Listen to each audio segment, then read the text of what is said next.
Star boy ചരിത്രം തിരുത്തിയെഴുതുന്നു. Indian super താരത്തെ പ്രശംസിച്ച് വിരാട് കോഹ്ലി. വീഡിയോയിലേക്ക് കടക്കുന്നതിന് മുൻപായി ഇതുപോലുള്ള ക്രിക്കറ്റ് വാർത്തകൾക്കായി ഈ ചാനൽ മറക്കാതെ സബ്സ്ക്രൈബ് ചെയ്യൂ. ഇംഗ്ലണ്ടിനെതിരായ ടെസ്റ്റ് പരമ്പരയിൽ തകർപ്പൻ പ്രകടനമാണ് ഇന്ത്യൻ നായകൻ ശുഭ്മൻ നടത്തിക്കൊണ്ടിരിക്കുന്നത്.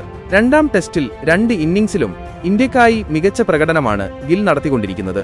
ആദ്യ ഇന്നിംഗ്സിൽ ഡബിൾ സെഞ്ചുറിയും രണ്ടാം ഇന്നിംഗ്സിൽ സെഞ്ചുറി നേടിയുമാണ് ഗിൽ തിളങ്ങിയത്.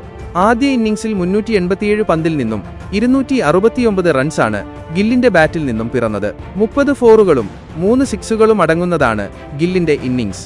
രണ്ടാമത്തെ ഇന്നിംഗ്സിൽ 161 പന്തിൽ 162 റൺസുമാണ് ഇന്ത്യൻ നായകൻ നേടിയത്.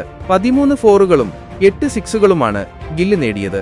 ഇപ്പോൾ ഗില്ലിന്റെ ഈ മികച്ച പ്രകടനങ്ങളെ പ്രശംസിച്ചിരിക്കുകയാണ് ഇന്ത്യൻ സൂപ്പർ താരം വിരാട് കോഹ്ലി.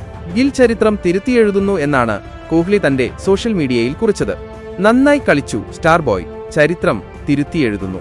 ഇവിടെ നിന്നും മുന്നോട്ടു പോവുക, ഇതെല്ലാം നീ അർഹിക്കുന്നു, കോഹ്ലി സോഷ്യൽ മീഡിയയിൽ കുറിച്ചു.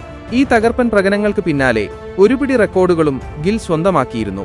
ഒരു ടെസ്റ്റ് മത്സരത്തിൽ ഡബിൾ സെഞ്ചുറിയും 150+ റൺസും നേടുന്ന ചരിത്രത്തിലെ ആദ്യ താരമാണ് ഗിൽ. ഇതിനു പുറമെ ടെസ്റ്റ് ക്രിക്കറ്റിൽ ഒരു മത്സരത്തിൽ ഇന്ത്യയ്ക്കായി ഏറ്റവും കൂടുതൽ റൺസ് നേടുന്ന താരമായും ഗിൽ മാറി. സുനിൽ ഗവാസ്കറിന്റെ 54 വർഷം പഴക്കമുള്ള റെക്കോർഡാണ് ഗിൽ തകർത്തത്.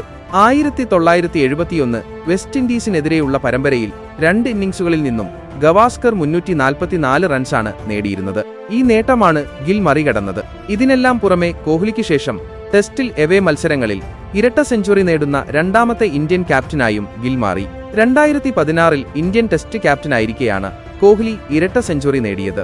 വെസ്റ്റ് ഇൻഡീസിനെതിരെയാണ് വിരാട് ഇരട്ട സെഞ്ചുറി നേടിയിരുന്നത്.